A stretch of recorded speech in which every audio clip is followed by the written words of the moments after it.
Debbie and Alex for those very generous introductions. Let me tell you a little bit about what this campaign is about and what makes it different from other campaigns.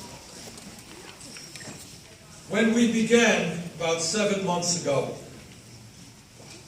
we had no money, we had no political organization, and almost nobody knew who the junior senator from the state of Vermont was. Things have changed.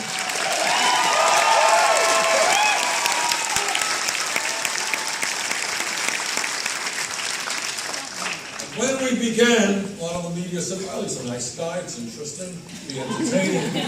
He's kind of a fringe candidate. Who really thinks that Sanders is making any sense when he talks about transforming the United States of America?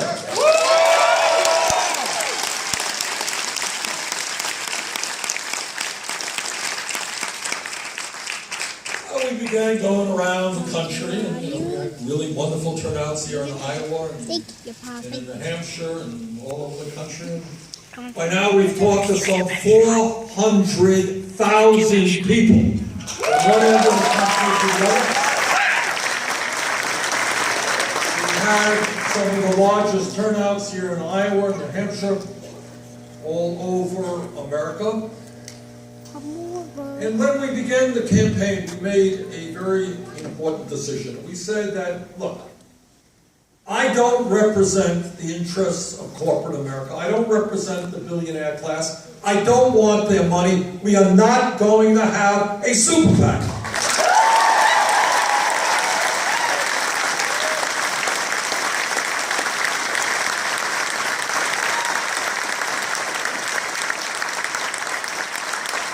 So some of the media guys, they said, well, that's an interesting idea, but obviously you can't raise any money. You don't know what's going on in contemporary politics, because what politics today is about is sitting in a room, not with 1,000 people here in Dubuque. Why would you want to waste your time talking to 1,000 people when you can sit in a room with 10 people and come out with $3 million via super PAC? That's politics today. That's the belief. And we said, well, I'm not going to sit in a room with 20 people raising millions of dollars. I don't want to do that, and I'm not going to do that. Instead, we're going to ask the American people for their help. And you know what's happened? In the last 7 months, we have received 800,000 individual contributions.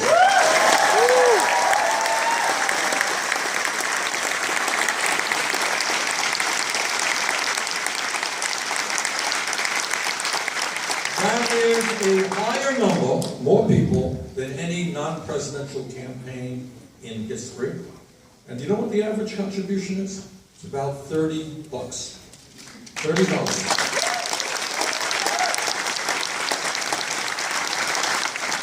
So we're bringing forth an interesting idea. I don't know how it's going to play out. But the idea is, yes, you actually can run a winning campaign, a serious campaign, with the support of ordinary people and not being dependent on millionaires, billionaires, and a super PAC. That's what we're doing.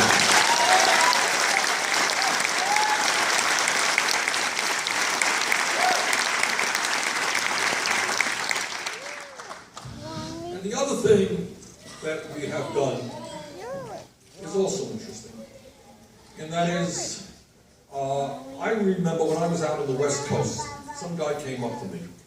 And he said, you know, Bernie, what I like about your campaign is that you are treating us as if we were intelligent human beings. Now that's a radical concept unto itself. In other words, you know, I know about polls, and I know about a lot of things, and we know how you can manipulate people and do all of that stuff. But what we are trying to do, which is running a not very fancy type of operation, all that we are trying to do is discuss the most important issues facing the American people. Now, unfortunately, to a large degree, what media sees campaigns as about is soap operas. You know, what stupid thing happened on the campaign trail yesterday? What some dumb thing that somebody said? or how much money did somebody raise, or all that stuff. That's not relevant to your lives. What a campaign should be about is you, not me. You, not Hillary Clinton.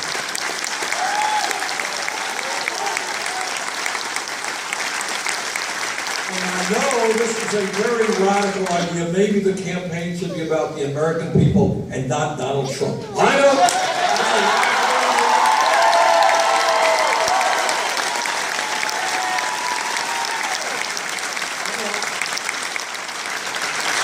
I think it would be worse place with the media having said that, but look what we do. What the campaign is about, in a democratic society, what should a campaign be about? It's not hard. You know, if you're not feeling well, you got a problem, you go to the doctor. And you want the doctor to make a good diagnosis of your problems and prescribe a treatment to make you feel better.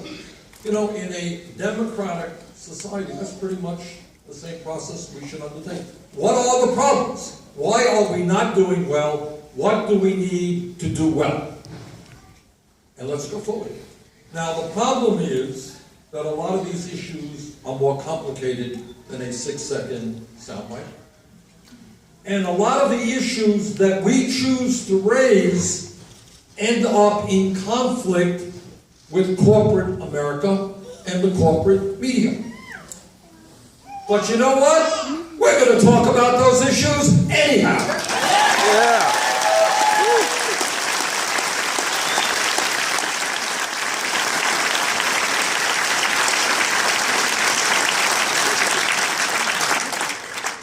What the campaign is about is a belief that the American people, in a very deep sense, are tired of establishment politics, because they see too many politicians simply going out raising as much money as they can to get elected rather than worry about the needs of the American people. And the American people are tired of the economic establishment, because what they are seeing is you working longer hours for low wages, and almost all of the new income and wealth being created going to the top 1%. And what the American people are also tired of is media establishment, because they see a lot of stuff on media, but not very often do they see the reality of America, the pain of America, what people are really going through. So this campaign is about. This campaign is trying to be honest and lay the issues out on the table. And when I talk about the major issues facing this country, I begin by talking about an issue that I am proud to say is now being discussed a little bit more than it used to.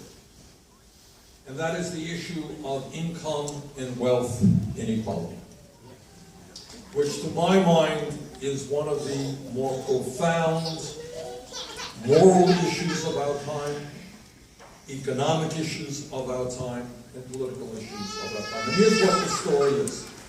The story is that we have more income and wealth inequality today than at any time since 1928, just before the Great Depression.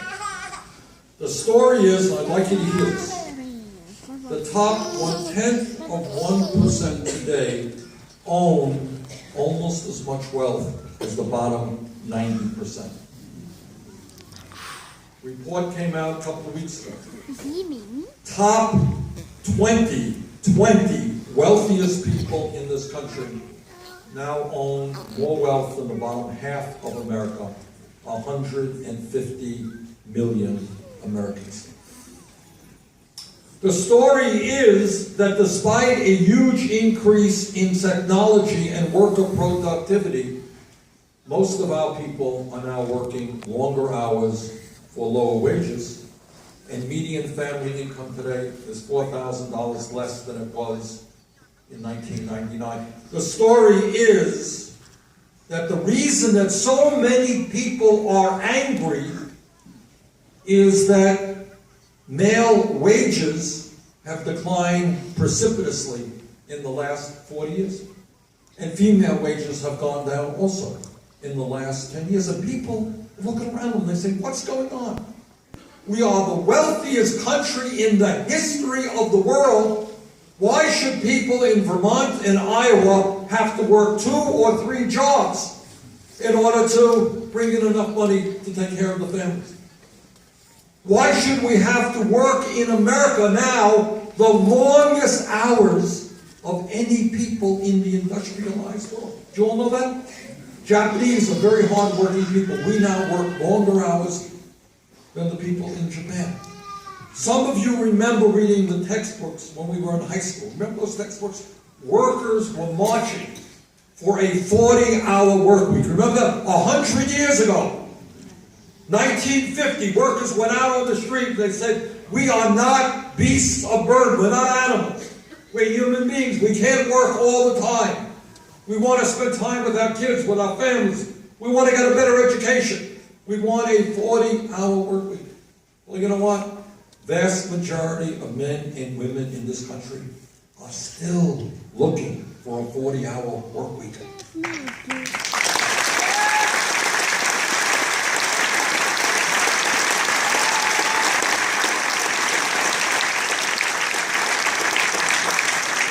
Never forget, a couple of years ago in Burlington, Vermont, where I live, I met a woman coming outside of a grocery store. She said, Bernie, my husband is working 3 jobs. I'm working 2 jobs. We have 1 child. We'd like to have more kids. But under the present circumstances, we can't be the parents we want to be working hard. It's true all over again. People are exhausted. I see the faces of working people. People are not spending time, the kind of time they want with their kids. Marriages are in trouble because people are stressed out. And in the midst of this, while people are exhausted, longer and longer hours, 58% of all new income generated today is going to the top 1%. So what this economy, what this campaign is about, in one very important sense, is to create an economy that works for working families and the middle class, not just a handful of billionaires. Yeah!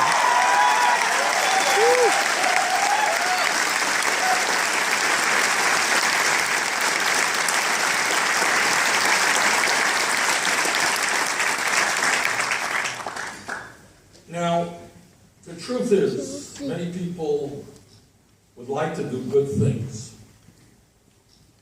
but they really do not have the courage or the inclination to do what has to be done. And that is, ultimately, if we are going to be successful in creating an economy that works for all of us, we are going to have to take on the billionaire class and tell them loudly and clearly they cannot have it all.